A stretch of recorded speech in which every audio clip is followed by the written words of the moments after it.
John 11. Now a man named Lazarus was sick. He was from Bethany, the village of Mary and her sister Martha. This Mary, whose brother Lazarus now lay sick, was the same one who poured perfume on the Lord and wiped his feet with her hair. So the sisters sent word to Jesus, "Lord, the one you love is sick."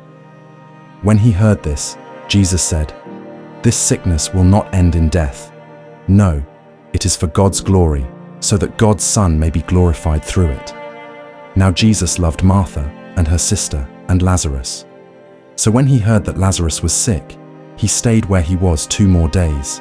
And then he said to his disciples, "Let us go back to Judea." "But Rabbi," they said, "a short while ago the Jews there tried to stone you, and yet you were going back." Jesus answered, "Are there not 12 hours of daylight? Anyone who walks in the daytime will not stumble, for they see by this world's light. It is when a person walks at night that they stumble, for they have no light." After he had said this, he went on to tell them, "Our friend Lazarus has fallen asleep, but I am going there to wake him up." His disciples replied, "Lord, if he sleeps, he will get better."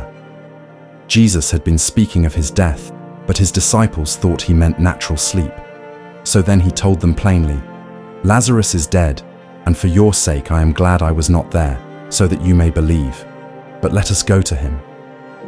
Then Thomas, also known as Didymus, said to the rest of the disciples, "Let us also go, that we may die with him."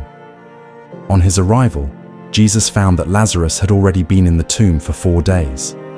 Now Bethany was less than 2 miles from Jerusalem, and many Jews had come to Martha and Mary to comfort them in the loss of their brother. When Martha heard that Jesus was coming, she went out to meet him, but Mary stayed at home.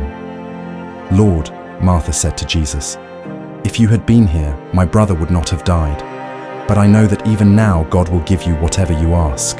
Jesus said to her, "Your brother will rise again." Martha answered, "I know he will rise again in the resurrection at the last day." Jesus said to her, "I am the resurrection and the life.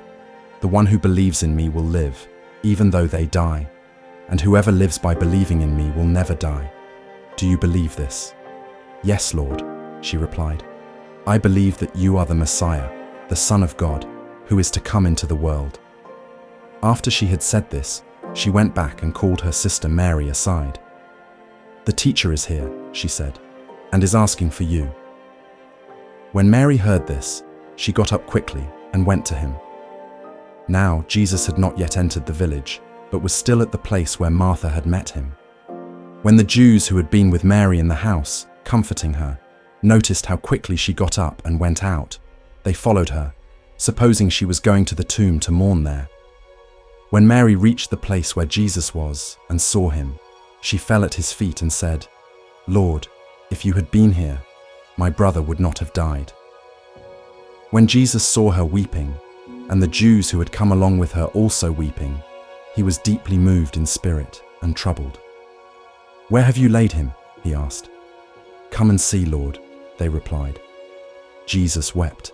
Then the Jews said, "See how he loved him." But some of them said, "Could not he who opened the eyes of the blind man have kept this man from dying?" Jesus, once more deeply moved, came to the tomb. It was a cave with a stone laid across the entrance. "Take away the stone," he said. "But Lord," said Martha, the sister of the dead man, "by this time there is a bad odor, for he has been there 4 days." Then Jesus said, "Did I not tell you that if you believe, you will see the glory of God?" So they took away the stone.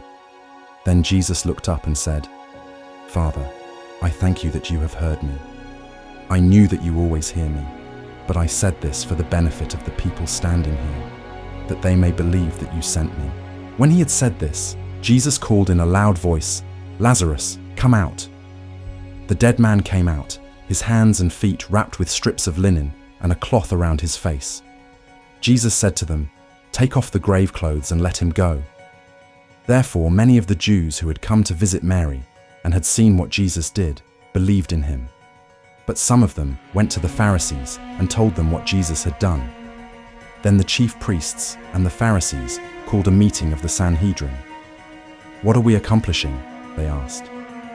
"Here is this man performing many signs. If we let him go on like this, everyone will believe in him, and then the Romans will come and take away both our temple and our nation." Then one of them, named Caiaphas, who was high priest that year, spoke up. "You know nothing at all. You do not realize that it is better for you that one man die for the people than that the whole nation perish."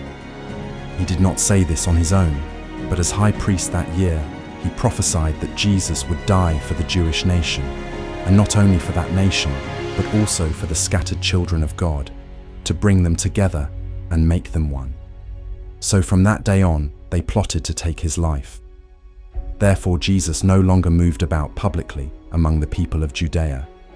Instead, he withdrew to a region near the wilderness, to a village called Ephraim, where he stayed with his disciples. When it was almost time for the Jewish Passover, many went up from the country to Jerusalem for their ceremonial cleansing before the Passover. They kept looking for Jesus, and as they stood in the temple courts, they asked one another, "What do you think? Isn't he coming to the festival at all?" But the chief priests and the Pharisees had given orders that anyone who found out where Jesus was should report it so that they might arrest him.